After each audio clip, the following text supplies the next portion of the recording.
Morning, Sheryl. How are you this morning? I'm a little sleepy. How are you today? Yeah, I'm doing all right. This is my second one of the day already, but I'm excited to talk about as the year's coming to an end and a new year starting. I'm excited to talk about the auto industry a little bit and Ford. And I think a lot of people don't realize that with the auto industry, you guys are thinking years out in advance. And in more than just auto circles, you're looking at the environment we live in today and technology and all sorts of things. Kind of talk about what you guys are thinking about when it comes to the future of cars. Okay. Okay.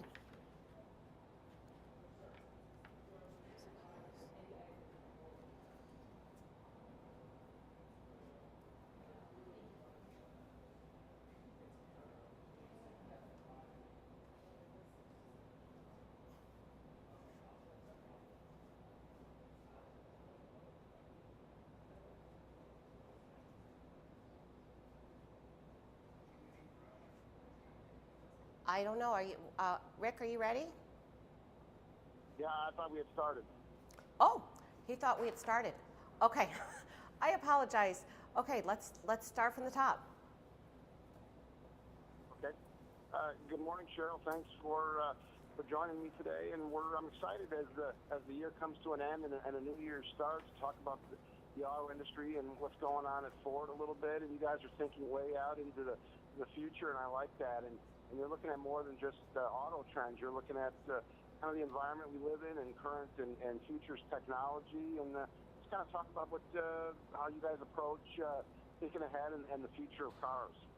Oh, that would be great. I'm really excited about this year's annual trend report. So inside the company I serve as the corporate futurist, and I think that surprises a lot of people that a company that's 100 years old would actually have a futurist on hand.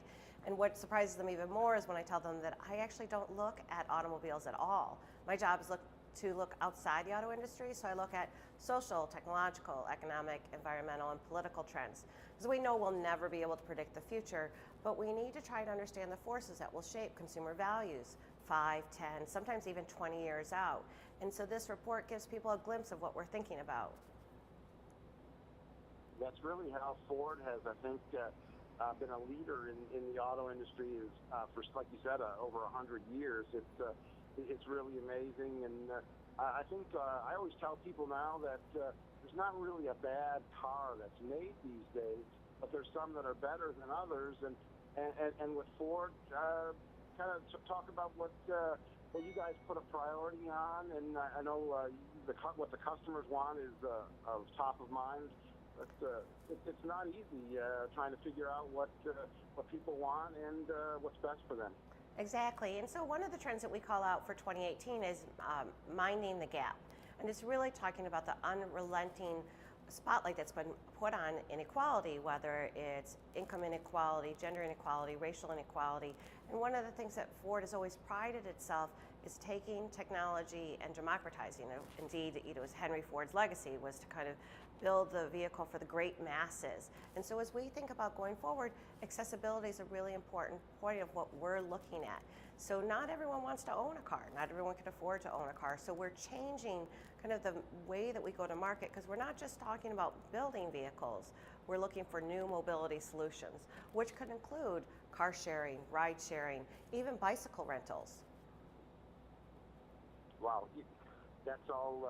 I know that's all part of the 2018 report. If people dig deep into that, what are some of the stark differences that maybe you noticed in the 2018 report, Sheryl, from previous years? So being our sixth report, we have 50 plus micro trends under our belt. And when we started to prepare for this report, we really struggled. And I think it was because the world seems to be going through so much change. And I wondered if that was just kind of biased from a Western point of view. But we went to places as far as India. And what we found is that this low simmering anxiety seems to be fairly universal.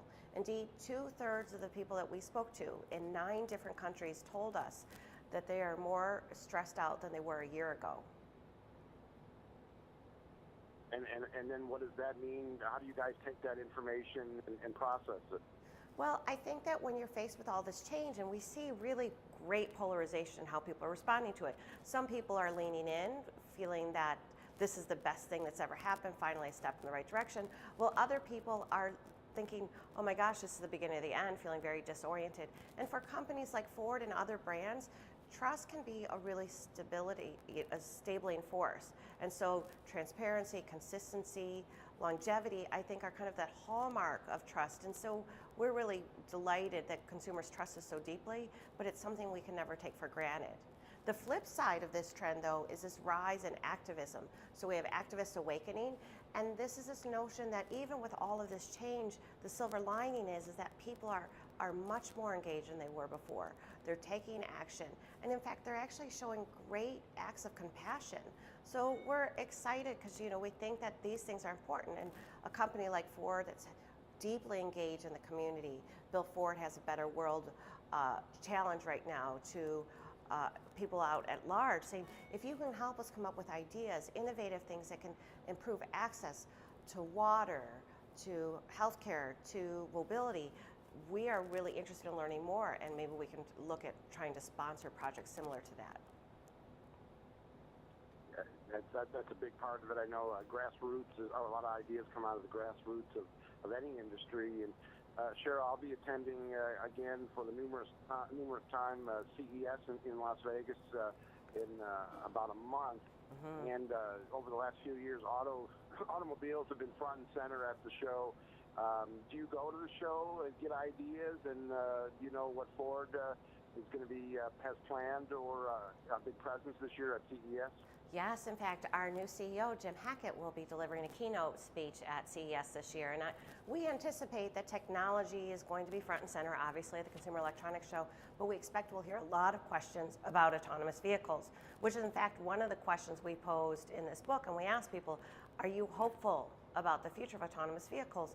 And much to our surprise, the countries that are the most eager about this future would be China and India. Over 80% of the people we spoke to there said that they're hopeful about what autonomous will look like.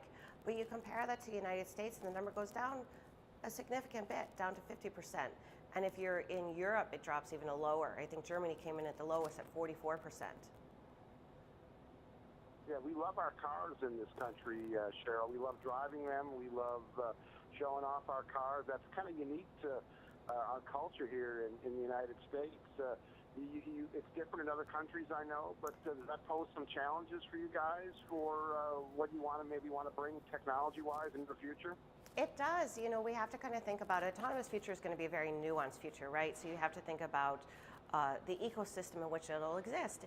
And so you have to be very, very thoughtful, because while it presents enormous opportunity, it comes with even greater responsibility. So you have to think through, what does this mean for regulation, litigation, insurance, privacy? So there's a whole spectrum of things that have to be figured out, and that'll be context driven. So in China, I imagine it'll look a little different than it might look in India versus, as you said, the West, because we do love our cars. As Americans, we are really enchanted with this romantic notion of the open road, pedal to the metal, the wind in our hair.